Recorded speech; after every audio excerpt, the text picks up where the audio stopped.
Alrighty. Okay. Day 14. Day 14. Day 14! Whoa! Holy smoke. I'm about to cross over the 2 week mark. Cool, just need to process that for a moment. This whole adventure has just been non-stop, and it's kind of great because it's keeping me very, very focused on it, and it's actually, making sure I deliver. So a good thing. And day 14, friends, welcome to this episode of Drenched in Wonder Cannabis Conversations. Whew. All right, what are we talking about today? Let's dive straight in. We are talking about cannabis in Australia. Australia, I dare say you can tell by my accent, by my voice, is my home country. And I love Australia. I love being an Australian. I love just this gorgeous, beautiful place that we get to call home. And I love experiencing cannabis in Australia, in my home country. I've experienced cannabis in many different places, and in some of these places, cannabis is legal for recreational use, and in others, it is most certainly not. And I feel it's also just important to mention that the term recreational, it doesn't quite nail it. It's not so much that it's recreational. It's more that cannabis use is a conscious lifestyle choice for many people.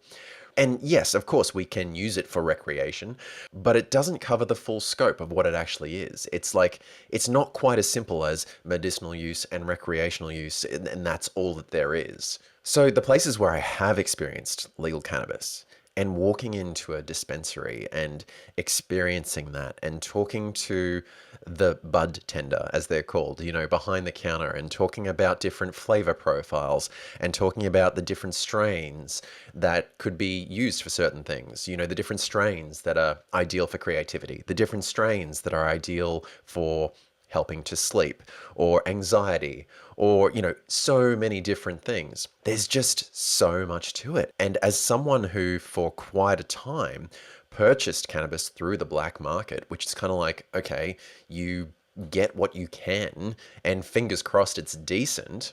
As someone whose experience was basically that, legal cannabis in places like California or New York City or Portland, Oregon, it is a beautiful experience to walk into a place and to purchase cannabis legally, as I feel any adult should be able to do. And also, I feel it fair to say that an illegal black market for anything is not necessarily a good thing.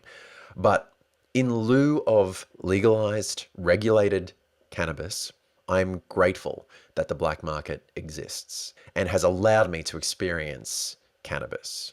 Obviously, legalization in Australia, until we have legalization, we are limiting ourselves ultimately. And it's just so clear that prohibition doesn't work.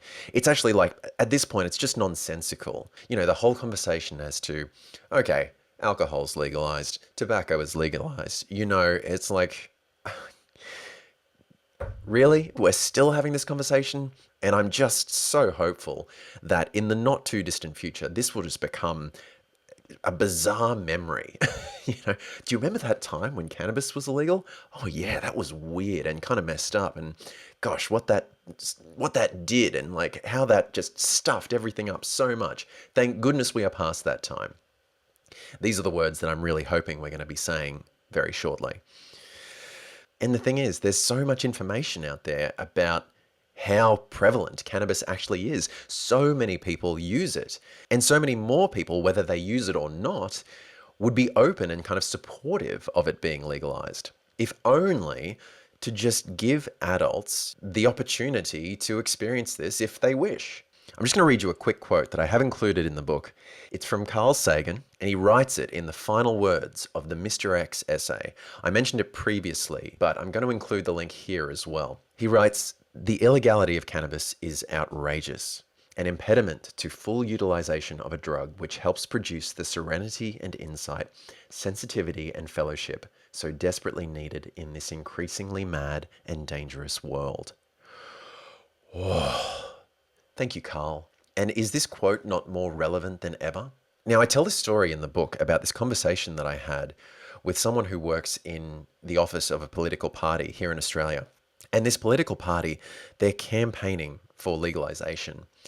And from my perspective, of course, I come from a place of, can we just legalize this already? Is it not just ridiculous that this hasn't been done yet?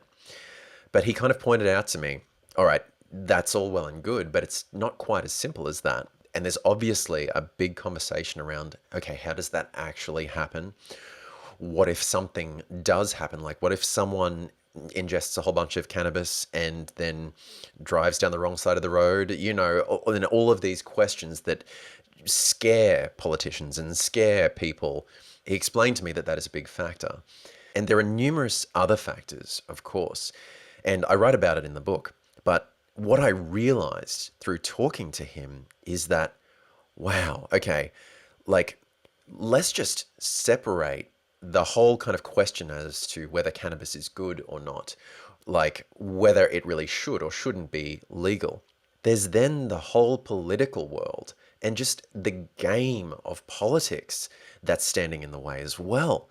And I was listening to him speak and largely following along quite well, but also just like my head was starting to spin. It's like this whole world that I have no part in and really have no interest in. But that is a big factor as well. Like, even if the politicians like all agreed that cannabis was a good thing, there's still just so much stuff they have to get through in order to make that happen.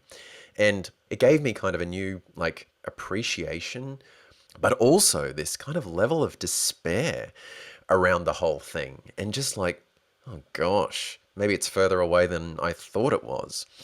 And just all the crap that gets in the way. A lot of it for good reason, of course. We obviously want to make this change in a way that happens well. Doing it in a way that minimizes any risk to anyone is like, yes, let's do that. But the whole thing kind of makes one's head spin. He also explained to me the amount of money that's actually been spent on incarcerating cannabis users and on policing cannabis users, and the amount of money that the government spends on cannabis law enforcement costs, court costs, prison costs, legal aid.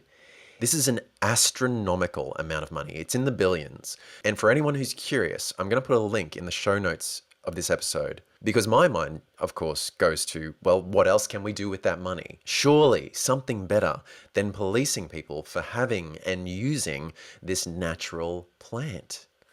And of course, the role that stigma plays in this whole conversation. I mentioned it in an earlier episode. A politician that I spoke to explained to me that even people who want this change are hesitant to sign a petition that will be presented in Parliament. And again, this lingering stigma.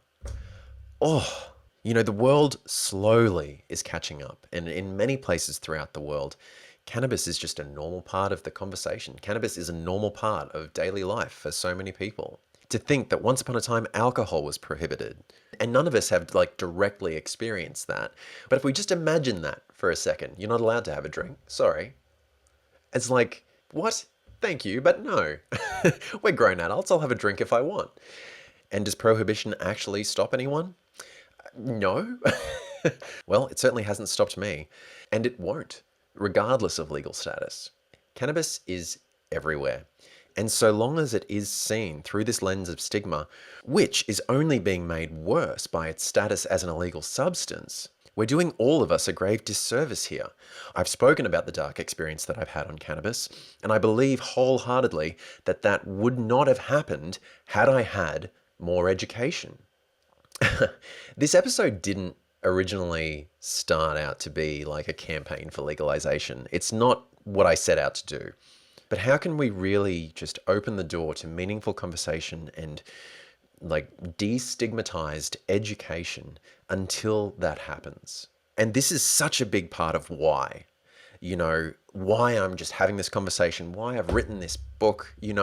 Like, the laws change slowly, but stories can shift minds quickly. And friends, if we can just keep sharing our stories, if we can find the bravery to actually come out and own the fact that, yes, I am a cannabis user. I am comfortable with that. I am happy about that. And cannabis makes my life better in these numerous ways and makes me show up to the world better in these numerous ways. Oh, and here's this creative work that I've offered to many, many people that would not necessarily have been available to me without cannabis. And it makes me wonder, I've talked a lot about cannabis and creativity. If cannabis was erased from our history, what else would be gone along with it? I shudder to think about that. Like, we would most certainly lose something of value. Maybe it's your favorite film. Maybe it's your favorite music, your favorite album, your favorite song. Who knows? And again, I'm not saying that we need cannabis to be creative, but acknowledging this side of it too. Like the artists, the creators, the storytellers who've found some meaningful connection to their work with the help of cannabis. Maybe we have more power than we think. And that's ultimately where I've arrived after all the conversations that I've had with politicians and people who want this change. In the end, the people have the power. If enough of us speak up and say we want this thing, it will happen. And it will happen. It's only a matter of time. I just hope for all our sakes it happens sooner rather than later. Clearly, I have an opinion on this. And it's only through talking about it. Writing about it was one thing. And of course, I cover all of this in the book. Check it out, drenchedinwonder.com. But, saying the words out loud, it's kind of like, wow, okay, yeah, that's how I feel about it. I love this beautiful country so much.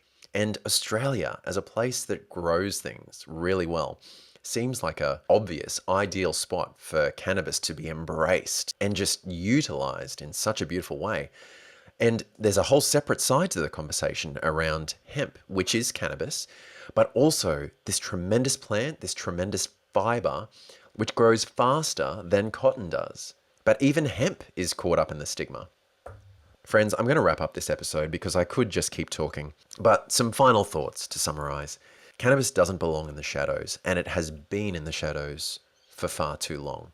So many cannabis users have felt the need to just hide and, shy away from the rest of the world, this very beautiful thing that exists in their lives. And when we stop and think about what we're missing just as a result of cannabis prohibition in Australia, culturally, artistically, financially, however we want to spin it, it's really not a great picture. And friends, it's sometimes hard to know what we can do as individuals, but it's we who have the power always. And it's we who have the ability to share our stories, to have conversations, even if we're not cannabis users ourselves. Allow ourselves to be curious, allow ourselves to be concerned, but have the conversation. For those who do have a story to tell, maybe now is the time for it to come out. I'm not trying to glorify cannabis. I think that should be pretty clear through the conversations that I've had on this podcast. But I want to live in a country where this wonderful thing isn't taboo, it isn't hidden, it isn't stigmatized, it isn't criminalized. Call me a dreamer if you want. Now, friends, what about you? What's it like where you live? Do you feel safe talking about cannabis openly? I'd love to know, friends. Pop a comment on this episode and tell me. Thank you again for joining me for this episode. Like and subscribe and comment and do all the things. Check out the book at drenchedinwonder.com, and I look forward to seeing you for the next episode. Keep going, folks. Be safe, be smart. I'll see you soon.